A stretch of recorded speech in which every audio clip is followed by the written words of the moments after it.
This is The Difference Makers, a PalAmerican security podcast. Each week, we take you inside the world of security for a first-hand look at the inner workings of the industry. But it's about more than just protecting property and manning events. It's about going above and beyond to make the world a safer and friendlier place.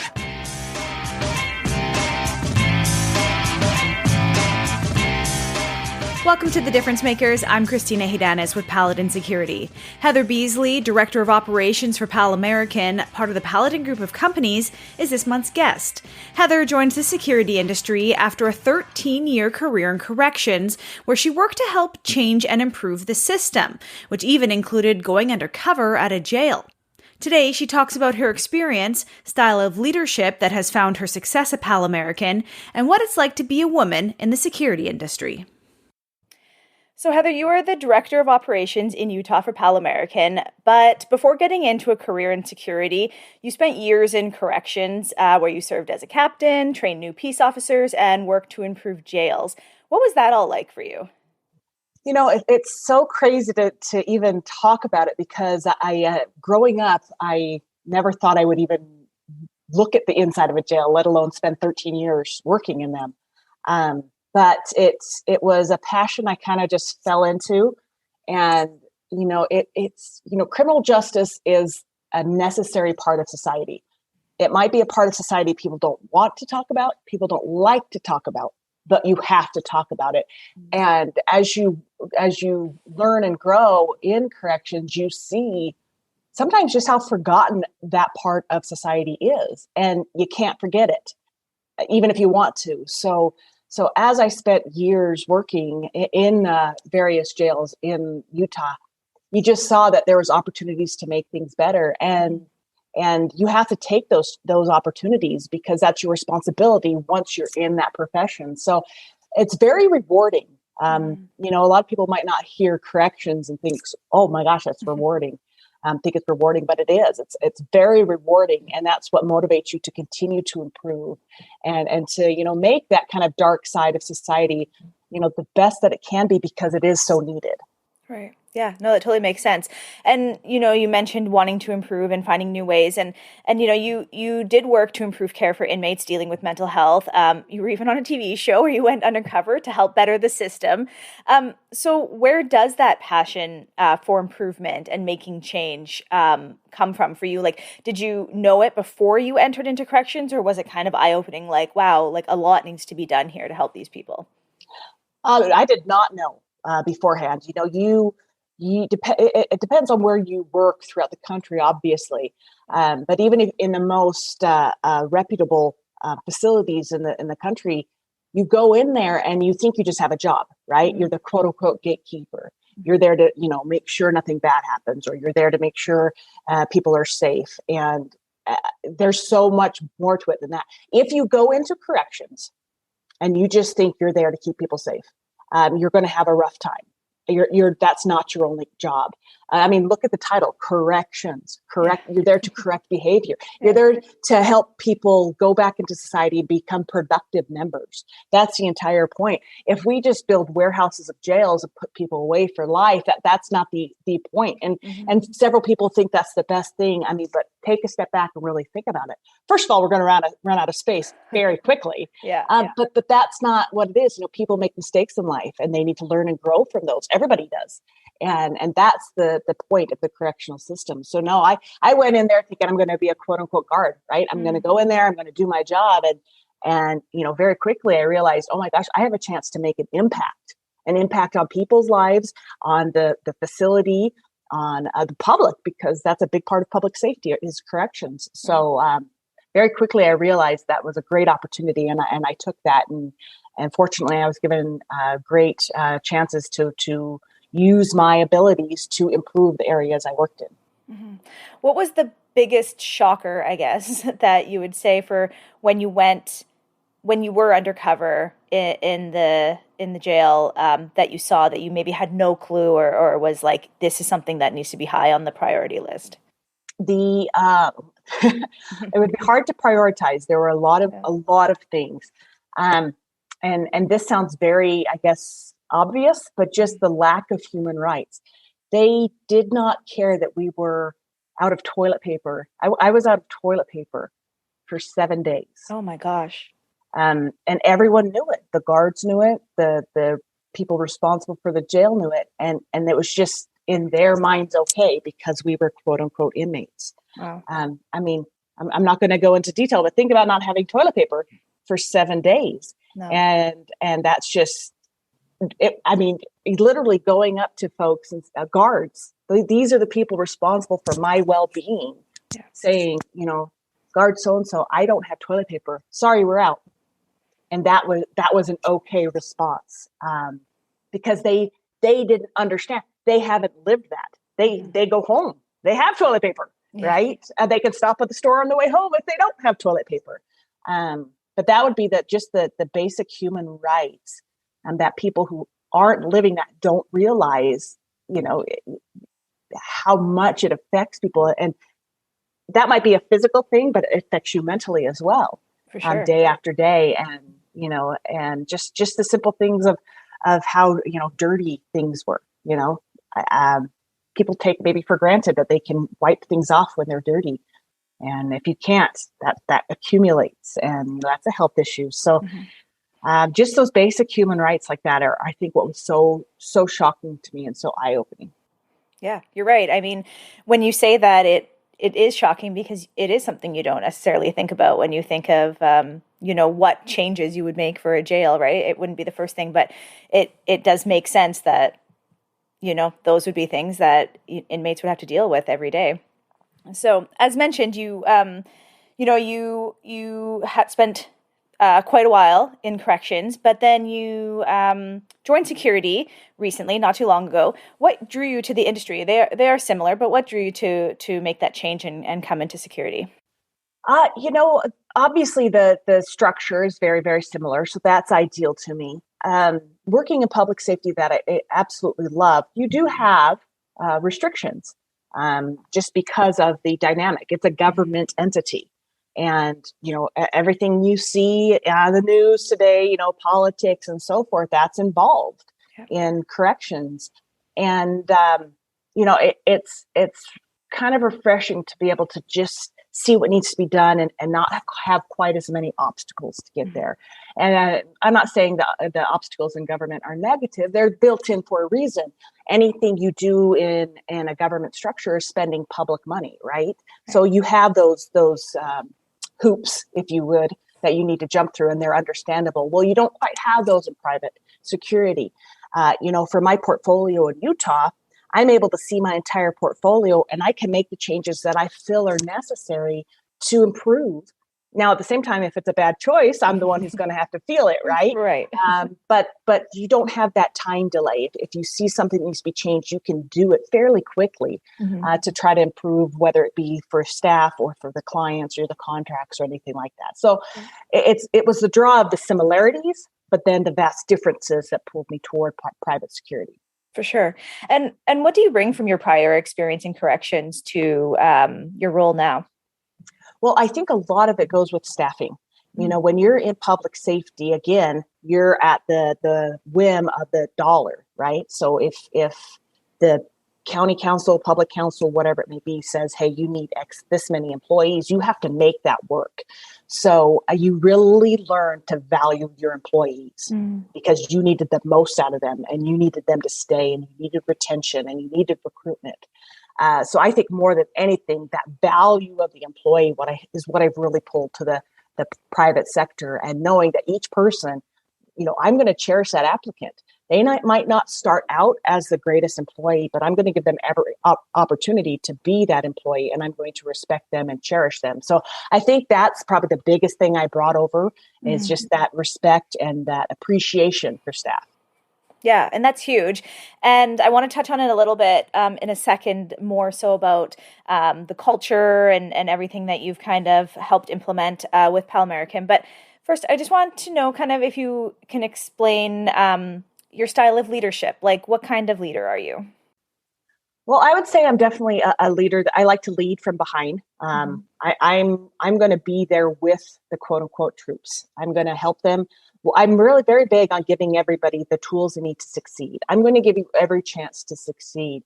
I have kind of a saying that, if I have to micromanage you, I will, but then there's a problem with you, not me. And I don't need you. So I don't want to micromanage you. I want to give you autonomy, give you every tool you need. And I want to help you see that I've been there. I'm not going to ask you to do anything I haven't done. I'm going to answer any questions I can for you. I'm not going to hang you out to dry, but I'm going to give you every tool for you to succeed. And that's when you really see leaders, because leaders will take that and they'll run with it. Right. And if you have folks who aren't leaders, they're going to be the ones who keep coming back to you and really wanting you to hold their hand. And, there's a spot for people like that, but I need leaders. I want to make leaders. I'm going to train that officer that I just hired yesterday for a site. I'm training them to take my spot. Wow. So I'm going to give them the tools they need to feel confident to make those decisions. I'm going to support them. If they make a decision that's within policy, I'm going to support them. Now, if they make a decision that's maybe not in the best interest of the company, but they made a decision, I'm going to coach and I'm going to train them to maybe make a better decision in the future. But the fact that they're making a decision is what I really want, what we need. I don't need to be there for everything. I need to trust that the people we've hired can do their job and do their job well. Yeah.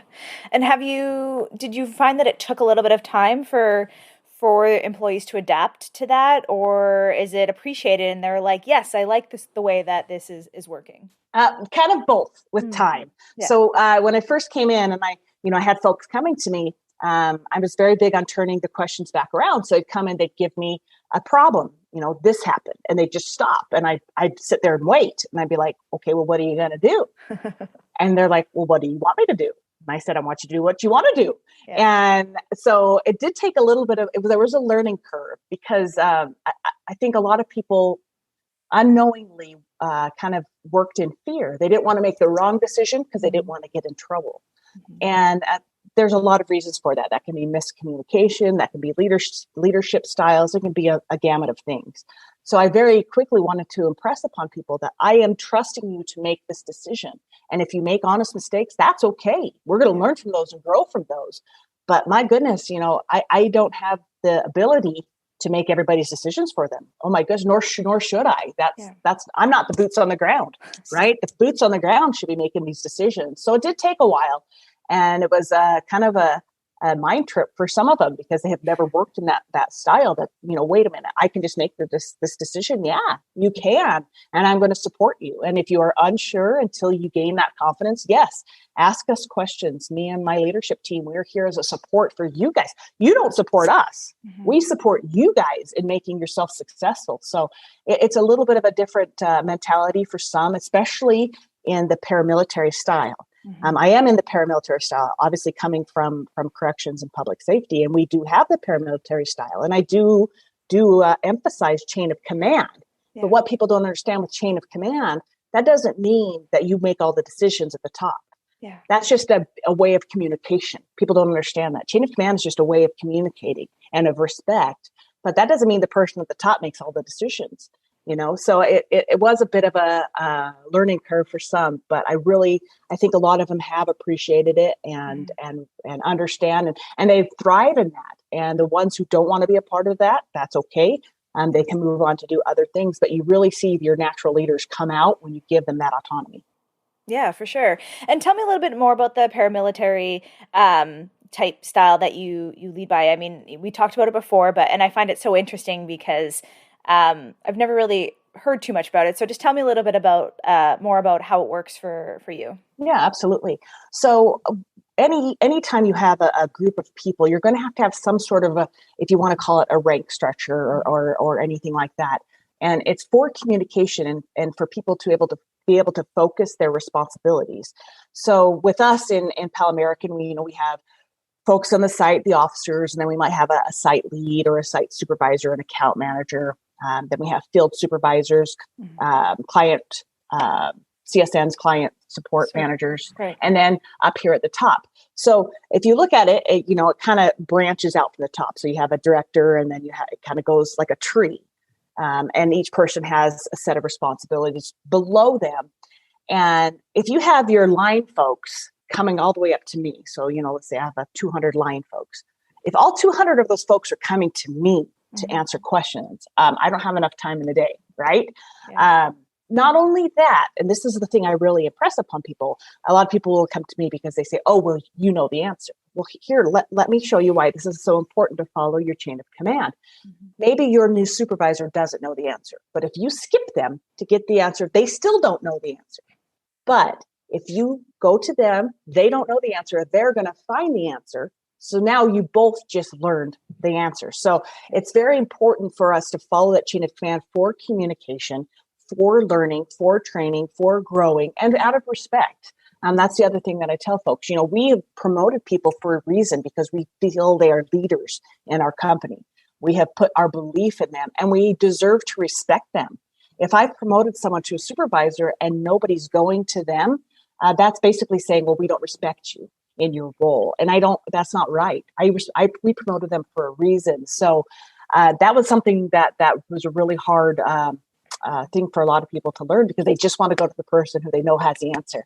But that's not good for anybody, right? So it's a learning tool, and it's a great way to also disseminate information. Again, going down, if I only have to tell 3 people something, but it gets to all of my staff because we're following that chain of command, that's the most efficient way to do it. So it's something that's been in place, for hundreds and hundreds of years, but it just really helps with the communication and the dissemination of information. And do you think it the structure provides more, helps employees get, I guess, be more efficient and effective? Oh, absolutely. Absolutely. Again, if you know your chain of command, you're going to one person for whatever you need. And that one person is going to be the one relaying that information. It takes out the guessing game, or I don't know who to go to for, who do I go to for this? Who do I go to for that? We eliminate that. It's one person. This is your person. And that's the person who's also going to get you the answers. So no, it definitely helps it be much more efficient. Yeah, that's great. Now, culture is very important to you and to PalAmerican, Paladin group of companies. Have you seen a shift of engagement, like an uptick in happy workers, referrals, anything like that since you've joined and kind of made some changes to your team? Oh, absolutely. So since PalAmerican really started getting a footprint in the United States, and especially Utah, you have seen a big transition from the folks who worked here, should say worked with the companies that we acquired. Mm-hmm. It's definitely a different philosophy. And that's what I tell folks when I interview them. I said, PalAmerican is different. Just know that. We're not your standard security company. We put our employees first, and we don't just say that. You're going to feel that from the hiring process on.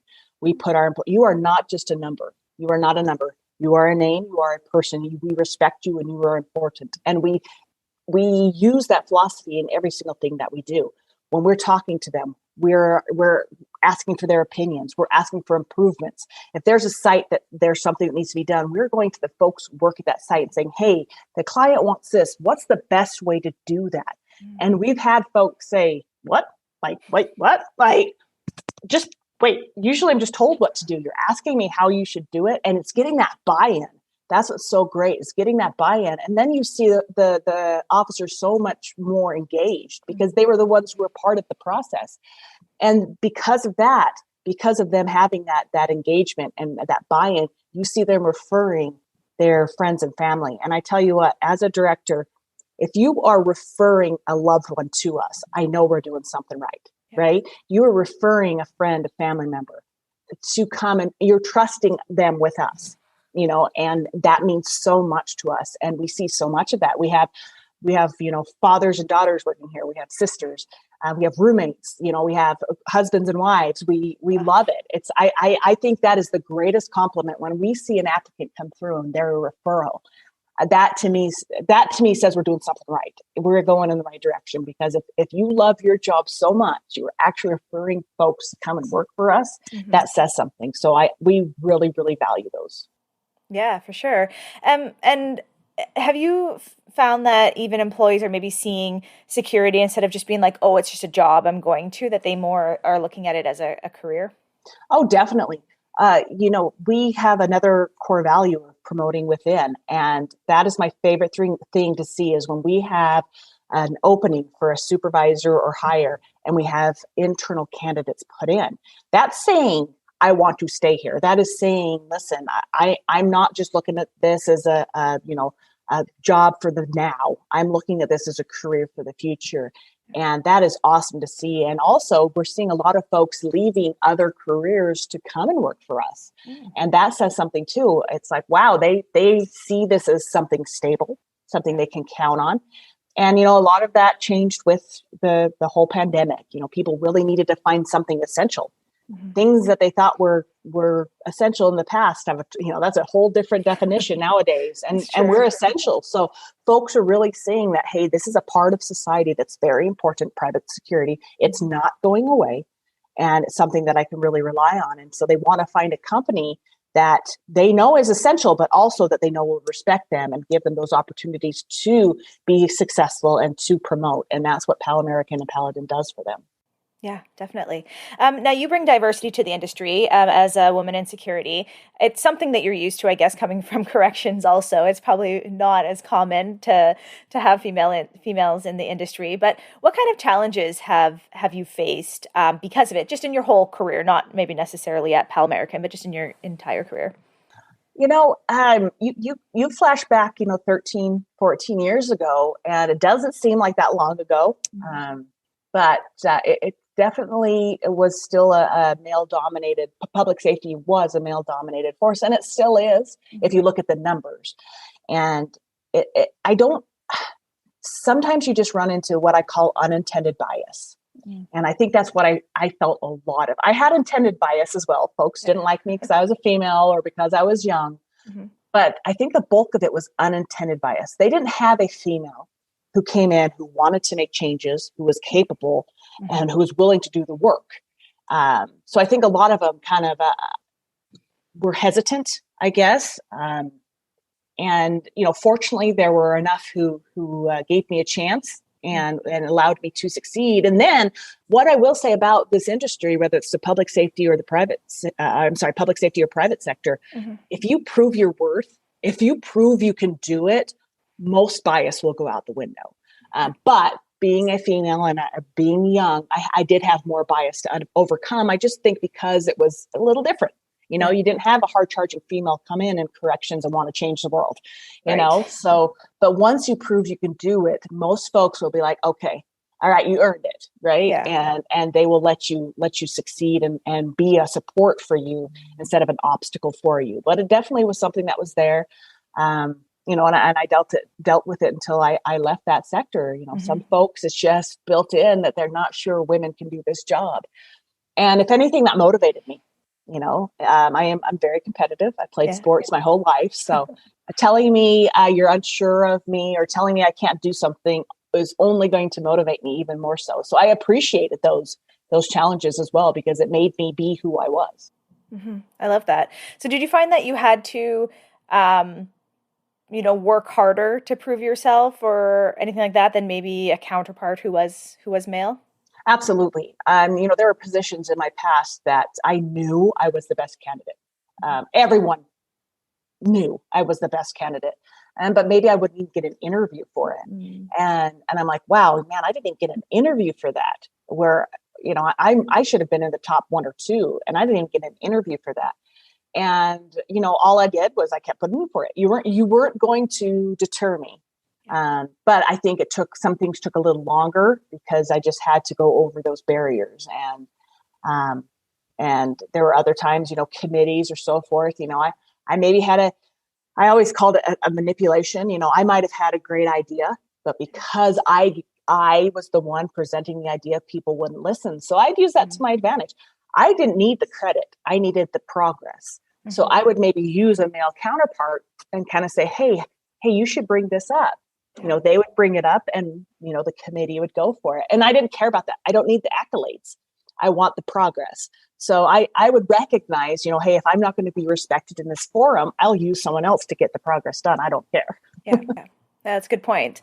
What would you say to any women who are interested in getting in security, but maybe have that, they're unsure because it is a male-dominated kind of industry more so? What would you say to them? I would just tell them to try it. You'll be shocked at the different ways you can make a change, you can make a difference. It's not a forceful job. And I think that's really the thing I want people to understand. People who come into security, male or female, who think this is about brute strength or that, they're in the wrong profession. Yeah. Okay. So that's not what this is about. Communication. This is about being reliable. This is about having a reliable career. So if those are the things that intrigue you, helping people, being a source of communication for people, if those are the things that intrigue you, this is a great career for you. Don't look at private security as, quote unquote, mall cops, right? That we're there and we're kind of like pseudo police. We're not. That's not our role in society. We have a very specific role in society, and the type of industries we are in, I mean, there are so many different ones, from hospitals to school settings to business buildings to HOAs. I mean, there's going to be something that fits your personality. And if you're a communicator and you like to help people, this is the place for you. Mm-hmm. Definitely. Now, just finally, I want to ask you about pushing the industry forward. You're very innovative. You're looking for ways to lead that are different. Why is that something that you're passionate about or that's important to you? I think a lot of it goes back to the role private security has that I think a lot of people don't think about. There is a big section in society for private security. If you look at it, you have, your community, your civilians, and you have law enforcement. Yeah. There's a big gap in between for private security. And I think a lot of what you see maybe in even society today are people not understanding maybe where all of those parts fit in. A lot of people are expecting law enforcement to do things that really isn't their role and so on and so forth. Well, that's kind of where private security comes in. We can be that kind of buffer, that in between that role of the public sector and society. And it's so vast and it's needed today. Society has evolved. It's a different type of community out there. And more so than ever before, private security is needed. It's needed for your businesses, for your civilian communities and so forth. But it's also needed for those folks who maybe you have your indigent population, your homeless population. Mm-hmm. They need that buffer of someone helping them, maybe guiding them. Hey, this isn't the place for you. Are you aware of this place down the road? Right. That type of society, that type of role in society is really, really so important for us. And so, business growth is almost, that's not even what I think about. It just kind of happens because I'm focusing more on where our role in society belongs, and the business just grows along with that. So a lot of people don't think about private security until it's too late. Yeah, that's what I'm trying to kind of circumvent. Let's get private security where we need to be before you have to think about it. And then let's learn and grow from there. Yeah, for sure. Well, thank you so much, Heather, for joining me and providing all your expertise. It's been so much fun to, watch you grow and develop your role and your team in Utah and all the exciting things that you bring to the table. So thank you so much. Well, thank you, Christina. It's definitely a great place to work. And I'm super excited about being here and being part of the team. So thank you.